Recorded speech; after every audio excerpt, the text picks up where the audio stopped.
So if you're like me, you like to check out new gacha games when they come out. So in this video, we're going to be checking out Outerplane, what's the gameplay like, the gacha, the mechanics, and I will also share my thoughts and my opinion about the game. Now just to be fully transparent with you, today's video is sponsored by Smilegate, which I'm really grateful for, and since the game's launch, I've been really having a great time with it. Now before I first show you the gameplay, I know a lot of you enjoy stories in gacha games, and what's interesting about this game is that it starts out with a generic story, which is intended. Basically, humans are fighting a war against fiends called the Irregulars, and you take control of a hero called Kay. This guy goes into a dungeon with a couple of party members, one of which is called Stella, who is a princess of a royal family. There is a prophecy Kay believes that he is destined to fulfill, and in this dungeon, he needs to retrieve the first king's treasure, which he believes will grant any wish. And for a good guy, he just simply wants to wish for the war to end, and so when he finally defeats the boss of this dungeon, he actually gets betrayed by the innocent-looking Princess Stella, and so he gets isekai'd, which is a popular genre in anime, and he ends up in a different world where he is greeted by someone called Ava, and both of them embark on a quest for revenge. Why did Princess Stella betray him? What's happening here? All of this you'll find out when playing through the story. But yeah, that's basically the first 5 minutes of the game when you launch it. Now when it comes to the gameplay, there's actually quite a few interesting RPG elements the game has. First of all, you've got the standard composition of 4 party members. Each of them belongs to one of the elements, which are fire, water, earth, light, and dark, and everyone also has 3 skills. But that's pretty much for all the standard stuff, because then we have a couple of really unique mechanics at play here. So first of all, one of the character's skill will have a burst mode. Each of them will be able to use one of their skills as a burst skill, signified by a B letter here. So for example, Kay's second skill has a burst mode, and if he only uses the skill by default, he will deal damage and has a chance to taunt enemy,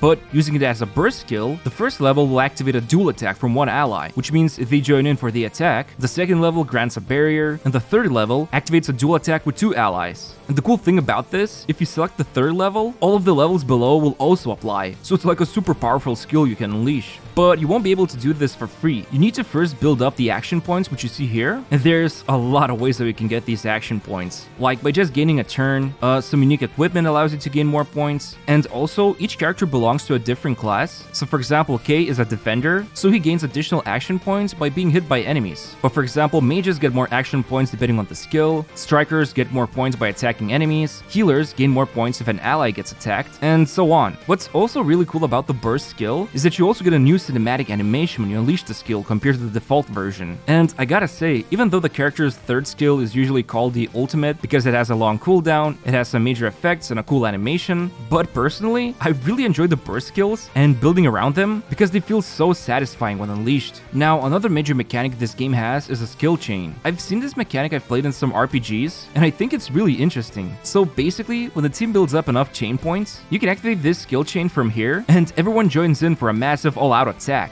Not only that, but also every single character has a chain passive. So before you launch this team-wide attack, you can move around the characters with their attack order. And by putting one of them in the correct slot, which will light up in this blue color, you're going to obtain some additional effects. For example, if Rona here is put in the first starter exclusive slot, she will increase all ally skill damage. And if I put Kay in the last slot, which is known as the finisher exclusive, he will reduce everyone's cooldown by 1 turn, which is like super amazing. And there's chain effects you can get from putting allies in the middle, so it's like an interesting team attack you can strategize around. Now, the most common way you can gain chain points to use the skill chain is by just simply taking a turn with a character. But if you add 2 or more characters from the same element, when they take their turn, they will generate more chain points. But of course, there's still lots of different ways that you can obtain these points, but the common way is to just gain them by taking a turn. Finally, you'll notice these letters followed by a number, which is like WG3. This means these skills or skill chain attacks will reduce the enemy's weakness gauge by the point amount. And what is the weakness gauge? Well, basically, if you can reduce an enemy's weakness gauge to 0, everyone in the party gains an additional turn, and the enemy will take increased damage and have reduced resilience. This is actually a major mechanic you need to be aware of,